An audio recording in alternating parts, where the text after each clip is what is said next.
E agora eu queria te lembrar com você aquilo que nós já estudamos até aqui. E se você perdeu algum estudo, não se preocupe.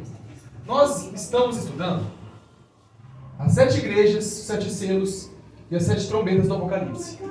Elas mostram, como você já aprendeu até aqui, que não é para a gente ter medo desse livro. Apocalipse é a revelação de Jesus. Amém. Mostrando as coisas que Ele tem feito por nós, desde que Ele morreu na cruz. Melhor apagar. Desde quando Cristo morreu na cruz e começou a sua obra lá no santuário do céu, Apocalipse nos mostra o que Ele tem feito ao longo das eras por nós.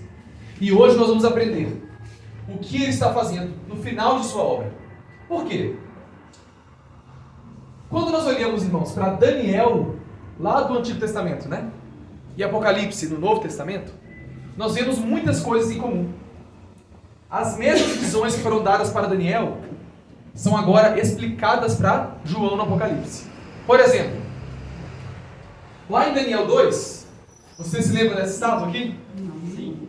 É o sonho de Nabucodonosor. Deus revelou para aquele rei, há 2.500 anos atrás, todos os reinos que existiriam no mundo até a volta de Jesus. Quem é a cabeça de ouro? Babilônia. Está lá em Daniel 2:40. Tu, ó rei, és a cabeça de ouro. Depois da Babilônia veio Medo-Pérsia. Depois veio a Grécia. Depois veio Roma, quando Cristo veio aqui na terra e morreu. Depois vem a Roma cristã, quando o paganismo entrou dentro da igreja. E depois vem uma pedra para destruir a estátua, que é o juízo de Deus, para estabelecer seu reino aqui no mundo.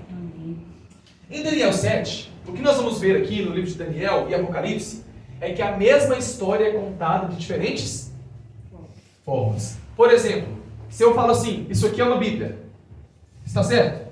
Sim. Se eu falo, isso aqui é a palavra de Deus, isso aqui são as Sagradas Escrituras, são maneiras diferentes de falar a mesma coisa.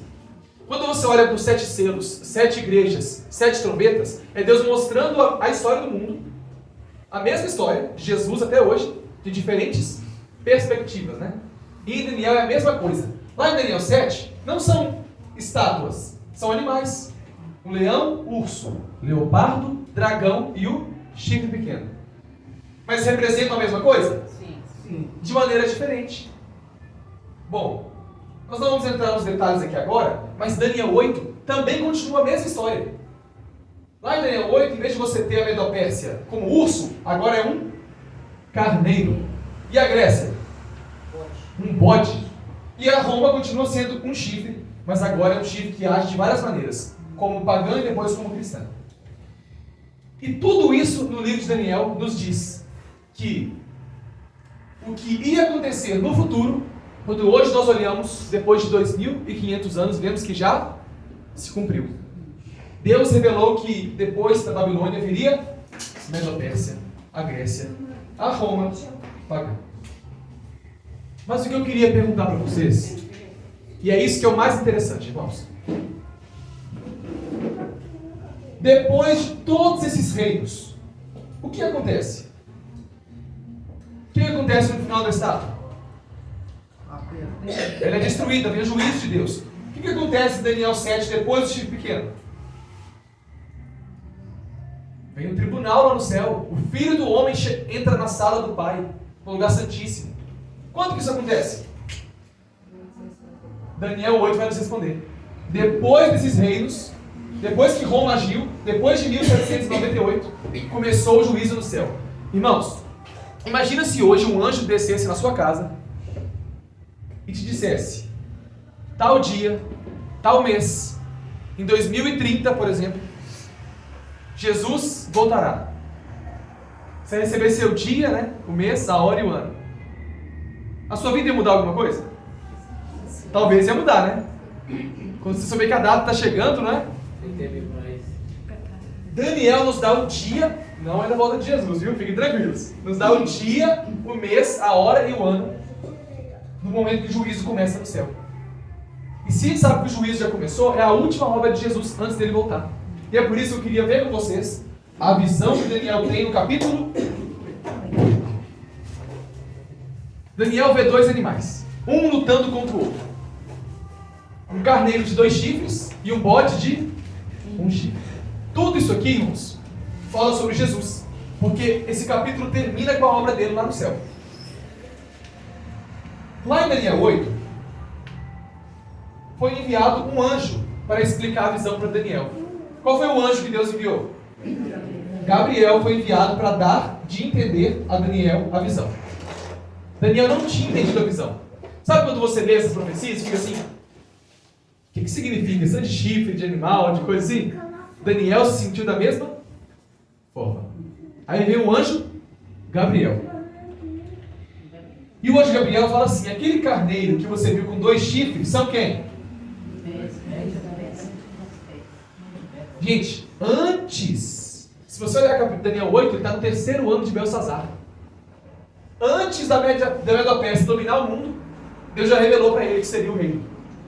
Depois da Medo-Pérsia, e interessante, um chifre, se você ler Daniel 8, um chifre é maior. Por quê? Porque a Pérsia era mais forte que a média. Ciro mais forte que Dario. Aí depois vem a Grécia. Olha o que Daniel 8:21 diz. O bode peludo que você viu é o rei da Grécia. E o grande chifre que ele tem é o primeiro rei, que foi Alexandre o Grande. E fala que depois que Alexandre o Grande é quebrado, vem 4 chifres no lugar dele. Daniel 8, versículo 7 e 8. Quem são esses 4 chifres? Nós estudamos, não é? Aqueles nomes maravilhosos para você dar para os seus filhos. Cassandro, Ptolomeu, Seleuco e Licímaco. Gente, Deus está dizendo tudo que vai acontecer no futuro. Porque Daniel viveu antes disso. Depois da Grécia vem Roma. 4 reinos se levantam. E depois o anjo diz assim, um para o outro. 2 anjos conversando. Até 2.300 tardes e manhãs, e o santuário será purificado. Essa visão era para os dias de Daniel? Só ler o que está aqui, ó. A visão da tarde e da manhã se refere a dias muito distantes para Daniel. Para nós, você vai ver que não é distante, tá? Para Daniel era distante ainda. Por quê? Na profecia, vocês estão vendo aqui que tudo foi dado em símbolos? O que o carneiro representava? Medo-Pérsia. O que o bode representava? Grécia. Tudo é símbolo, não é? Os chifres são reinos. E os dias? Olha uma coisa. O que são tardes e manhãs? Olha lá na criação, quando Deus cria o mundo em Gênesis. Foi tarde e manhã. Primeiro dia. Veio a tarde e a manhã. Segundo dia. Então, uma tarde com uma manhã é o quê? Um dia inteiro. Tem a parte da noite, que é o entardecer, que estamos na tarde, de acordo com a Bíblia, tá? Hoje a gente fala noite, né? Mas na Bíblia, entardeceu é a tarde. Amanheceu é o dia. Completou tarde com manhã é um dia. Então, 2.300 tardes e manhãs são. E na profecia, dias são. Você vai receber, tá? No papel de hoje, no final do estudo, o Felipe vai entregar. Por que dias são anos? Se você ainda não acompanhou isso aqui. Ezequiel 4, Números 14, outros textos falam na Bíblia que na profecia, um dia significa um ano. Tudo é simbólico, os animais. Gente, olha a preciosidade. Se você nunca entendeu esse assunto, hoje você tem que entender, porque não é difícil. Deus mostrou para Daniel que depois de 2.300 anos, o santuário, a gente sabe que é lá no céu, porque o santuário da terra não existe mais hoje, né? Foi destruído pelos romanos no ano 70. O santuário lá no céu ia ser os nossos pecados vão ser finalmente apagados. Será que isso já começou? Vamos ver. Em Daniel 8, o anjo explica tudo para Daniel. O anjo explica assim, ó, o bode é isso, o carneiro é isso, explica tudo. Qual é a única parte que ele não explica? Quando que vai começar esses 2.300 anos? Ele não explicou a parte dos anos. Aí em Daniel 9, olha o que você vai ler comigo, olha que interessante. Daniel fica triste, ele fica doente, ele chora. Ele fala, Senhor, eu quero entender a profecia. E eu queria ver com você agora, na sua Bíblia, Daniel. Primeiro eu queria ler o último verso do capítulo 8.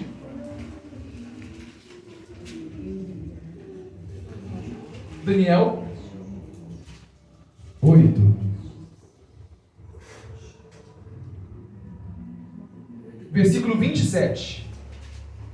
Olha o que Daniel diz. Eu, Daniel, enfraqueci e estive enfermo alguns dias. Então me levantei e tratei dos negócios do rei. Espantado com a visão. E não havia quem? Qual parte da visão que vocês acham que Daniel não entendeu? Porque o carneiro foi explicado? Foi, né? Medopérsia. O bode foi explicado? Qual que é a hora da explicação que o anjo para de explicar? Lê o verso 26 aí. Quem pode ler o 26 aí? Bem alto. O que diz aí? A visão da tarde e manhã que foi dita é verdadeira. Tu, porém, preserva a visão, porque se refere a dias ainda muito. Olha, gente, o anjo Gabriel vem e começa a explicar tudo para ele. Chega na parte da tarde da manhã e fala o quê? Está muito distante. Deixa para lá, outro dia você vai entender. Preserva a visão. Encerra. Calma, essa parte não. No capítulo 9, quem é que volta para conversar com Daniel alguns anos depois? Olha aí o versículo 21. E vamos descobrir juntos o que Daniel vai agora entender, que ele não tinha entendido antes. Verso 21. Daniel falava ainda, né, na oração, quando o homem Gabriel, que eu tinha visto na minha visão ao princípio, qual visão que Daniel tinha visto Gabriel? A visão do capítulo 8, das tardes e manhãs. Olha o versículo 23. Olha o que o anjo fala para Daniel. No princípio das tuas orações saiu a ordem, e eu vim para te declarar, porque você é muito amado. Considera, pois, a coisa e entende a... Eu vim para fazer você entender a visão. Primeira coisa, você já orou assim? Pensou, será que Deus realmente vai responder minha oração, né? Será que Deus me ama, me escuta? Olha o que Daniel ouve dos lábios de Gabriel. Você é muito amado. Quando você começou a sua oração, foi dada uma ordem lá no céu. E eu desci aqui para responder.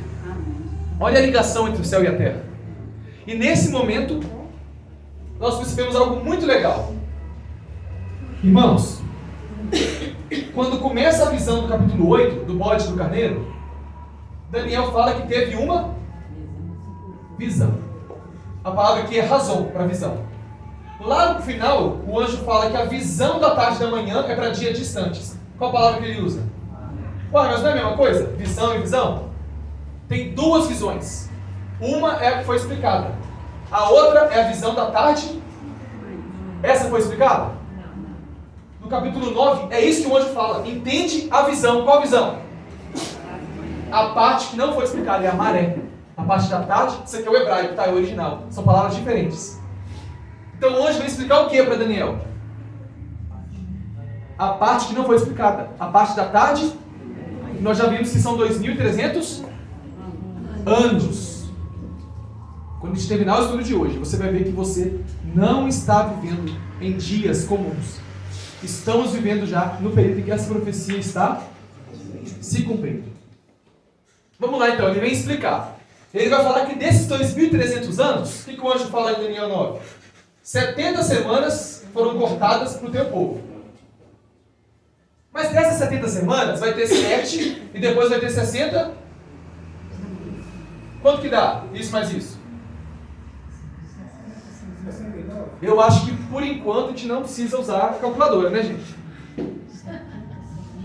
Vamos lá. Vocês já falaram, né? Quanto que dá? Quanto que dá? 69 semanas. Até vir quem? Até vir um ungido. Quem é o ungido? O que eu sei disso? Porque no hebraico a palavra ungido é Mashiach, Messias. Aquele que será ungido de Deus. Então até vir Jesus, o ungido, vai passar 69 semanas. Mas se você olhar de Daniel para frente, desde quando saiu a ordem para restaurar Jerusalém, 69 semanas é o quê? É um ano e 4 meses. Mas demorou 600 anos para Jesus chegar. Por quê? Porque dias são anos. Eu não posso interpretar isso aqui literalmente. E depois ele fala assim, ó, depois desse tempo, o ungido vai ser morto. Quanto que Jesus vai ser morto? Na última semana, lembra que foi 69? Faltava quantas semanas para dar 70? Na última semana, ele vai ser morto. Quanto que ele vai ser morto? Na metade da semana, ele vai fazer cessar o sacrifício. Quando é que não foi mais preciso oferecer sacrifício aqui na terra? Quando ele morreu, o véu foi rasgado. Gente, vocês já pensaram nisso? Jesus não morreu ali e falou, hoje é um dia bom, sexta-feira, vou dar minha vida. Estava profetizado. No calendário do céu, ele tinha um dia e uma hora para entregar a sua vida. Não só isso. Quando a profecia termina, ele tem um dia e uma hora para purificar o santuário lá no céu. Se eu descubro essa primeira parte, eu descubro a segunda. Então é mais ou menos isso aqui, ó. 70 semanas. Primeiro vai ter 62, mais 7. Depois vai ter a última semana, que ele morre na metade dela, dando 70. Essa é a primeira parte dos 2.300 anos. Então vamos lá. Uma semana tem quantos dias? 7 dias. 70 semanas. 70 vezes 7. Na profecia, dias são anos. Então, quantos anos que demorar até o Messias? Desde a saída da ordem para restaurar Jerusalém. Vocês têm que lembrar disso, tá? Nos dias de Daniel, como é que estava Jerusalém? Nabucodonosor tinha destruído o santuário, queimado Jerusalém. Ia sair uma ordem. E agora, dessa profecia, até o santuário ser purificado, ia ter 490 anos até Jesus vir. E depois ia completar. Vamos ver quem tem a cabeça boa aí, ou quem vai usar a calculadora, né? Se até Jesus ia passar esse tempo, quanto tempo que falta para completar 2.300? Ó, alguém dá? Quanto, Paulinho? Depois que Jesus morresse, terminasse os 490 anos, falta 1.810 anos para completar e começar a purificação do... Aí vem uma coisa que você não pode perder. Só 2 pontos aqui, tá? 2. Primeiro, você não pode perder o estudo da semana que vem. Porque lá a gente vai ver que sempre que se cumpre um período profético na Bíblia, Deus levanta aqui na terra um povo para falar o quê? Cumpriu a profecia. Chegou a hora de se cumprir o que tinha sido dito. Sempre isso acontece. Quando Jesus vem e se cumpre isso aqui, vem João Batista e ele pregando, o tempo se cumpriu. Quando termina o período completo, tinha que ter um povo aqui para falar o quê? Se cumpriu. A gente vai ver que isso aqui acontece desde o Gênesis, tá? Deus dá uma profecia de tempo e levanta alguém para dizer, o tempo se cumpriu. Segundo ponto. Se você pensava que matemática não era importante, a Bíblia é cheia de cálculos, desde o Gênesis.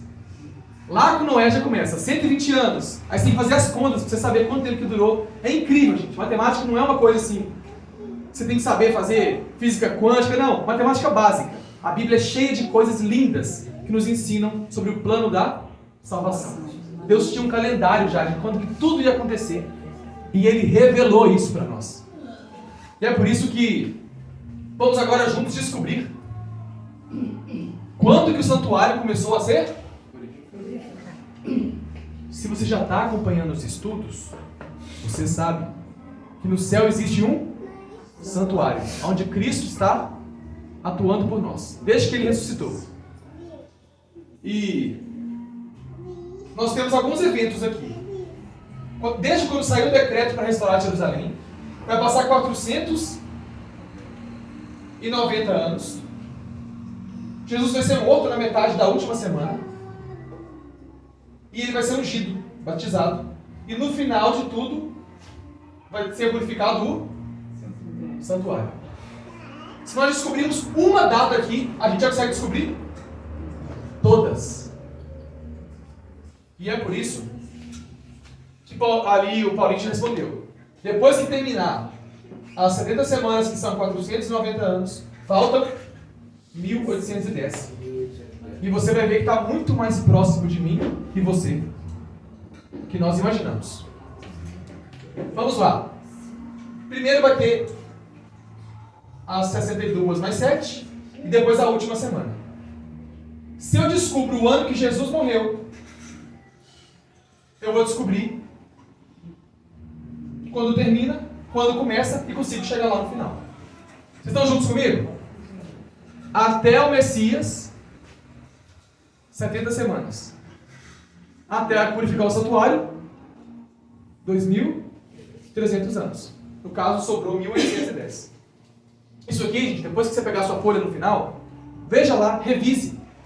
É importante saber isso? Sim. É a nossa salvação que tem em jogo. Está falando sobre o que Jesus está fazendo no céu por nós. Quando que ele vai começar cada coisa? O que vocês acham que os magos sabiam que Jesus estava nascendo? Eles tinham as profecias de Daniel. Olha, está se cumprindo o tempo, o Messias está vindo morrer. Por que Jesus começou o seu ministério? Não, isso eu vou deixar para o final. Vocês vão ver no final. Jesus começa em Marcos pregando algo que a gente não percebe. Mas ele está pregando sobre Daniel. Marcos 1. Mas olha que interessante. Para eu descobrir o ano que ele morreu, eu tenho que lembrar, Jesus foi morto em que dia da semana? Sexta. E essa quinta-feira aqui foi uma quinta-feira de Páscoa. Lembra da Páscoa que Jesus celebrou com os discípulos na quinta? Que ele foi traído por Judas? Era Páscoa. E eu quero ver aqui, quem sabe qual dia do ano era comemorado a Páscoa?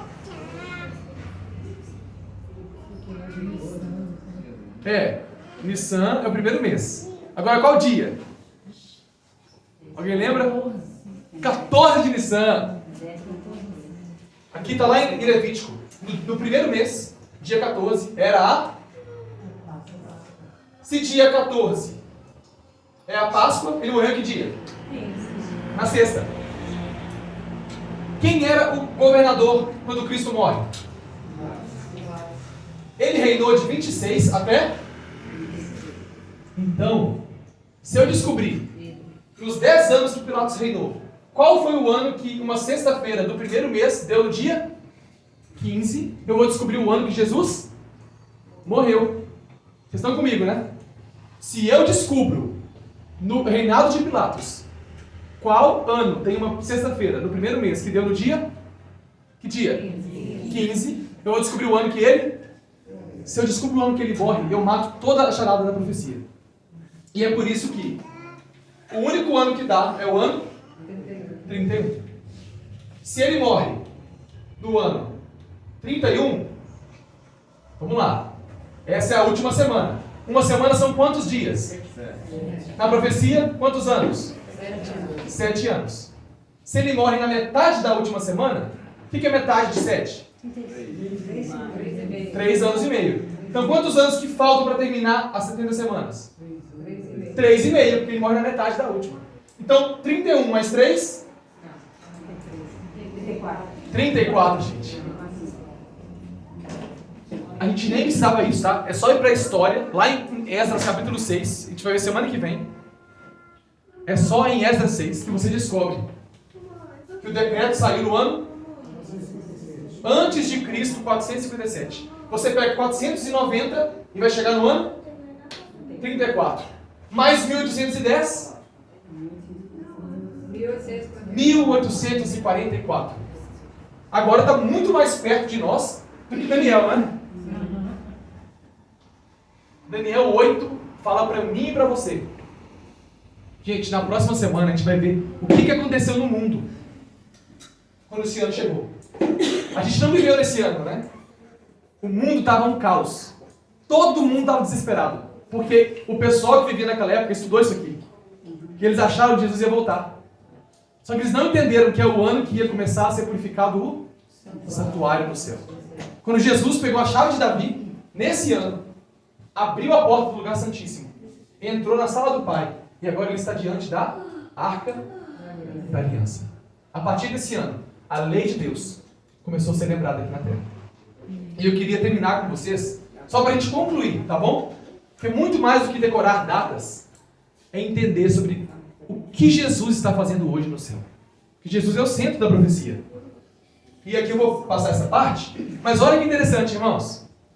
Quando Cristo foi batizado, qual foi a primeira coisa que ele fez? Foi para onde? Pregando o evangelho do reino de Deus. O que ele dizia? O tempo está cumprido. De onde Jesus tirou que um tempo estava se cumprindo? Daniel 9. até o Messias, 490 anos. Jesus falou, gente, o tempo de Daniel o Messias chegou, ungido. Eu fui batizado. O Espírito do Senhor está sobre mim. Já terminou a primeira parte da profecia. E hoje eu digo para vocês, irmãos, em nome de Jesus e graças a Deus, já terminou também a segunda parte. Os 2.300 anos já acabaram. A maior profecia da história, não é? Muitos anos. Jesus já está fazendo sua obra de purificar o santuário do céu. Igual o sacerdote fazia todos os anos em Israel. Ele não quer só perdoar os seus pecados. Ele quer apagá-los do céu. E essa obra está sendo feita. É por isso que, só vou passar isso aqui rapidinho, não vou entrar nesses detalhes sobre o que ele está fazendo hoje. Mas, neste ano de 44, o dia da expiação, que é o dia da purificação do santuário dos judeus, caiu no dia 22 de outubro. Por quê? Nós vimos aqui, qual foi o dia que Jesus morreu mesmo? 15. Era justamente na semana que a Páscoa era comemorada. E o Pentecostes, o Espírito Santo descendo em Atos, foi justamente 50 dias depois da sua morte. Pentecostes, no mesmo dia que era a festa dos judeus. E o dia da expiação? Tem que ser no mesmo dia que era também. A morte foi depois da Páscoa. Pentecostes foi. E a purificação do santuário? Era no dia 10 do mês? Mas o mês 7 dos judeus, o mês começa aqui, ó, que a Cida falou. Esse é o mês 1 deles. Quando o ano deles começa, a Páscoa, nós estamos aonde? Abril. A nossa Páscoa não é em abril? Não é que a gente comemora? Então o mês 7 deles vai dar quando? 2, 3, 4, 5, 6. Aonde que nós estamos? Setembro para outubro. Cada ano vai dar uma data. O dia da purificação do santuário dos judeus, nesse ano, foi no dia 22 de outubro para nós. Desde 1844. Os 2.300 anos foram terminados. Irmãos, a maior profecia da Bíblia já se cumpriu. Muitas vezes, nós não entendemos a importância disso, mas quem viveu nesse ano aqui, viu o que aconteceu aqui na Terra e pregou essa mensagem, entendia a seriedade que é viver nos dias do juízo. O juízo já começou. Cristo já está no santuário celestial, no lugar santíssimo, diante da Arca da Aliança, com os querubins. Era somente na purificação do santuário terrestre que o sacerdote entrava no lugar, e isso Jesus já fez no céu. Isso aqui acaba com todos os argumentos de que a lei de Deus foi abolida, porque Jesus está hoje lá diante da lei. Mas eu digo mais, se um dia você já pensou assim, cara, não tem esperança para mim mesmo, o caminho para Deus está fechado, né? Não dá, difícil demais. Cristo, ele é um homem? Sim. Daniel 7 fala que ele é o filho do homem, lá no céu. Ele ainda é homem. Ele subiu como homem. A humanidade, hoje, pela fé, tem acesso ao trono de Deus. A sala do universo de Deus Pai está no lugar santíssimo. Lá tem um ser humano, representando cada um de nós, porque ele quer confessar o nosso nome perante o Pai, para perdoar nossos pecados. O céu foi aberto para a família humana. Cristo entrou. Ele entrou no lugar santíssimo em 1844. Nós precisamos entender que, assim como Daniel ficou confuso e triste e desapontado e não entendeu a profecia, um anjo veio e falou: Gabriel, é para dias distantes. E eu digo para vocês hoje, esses dias chegaram. É um tempo de tomar uma decisão.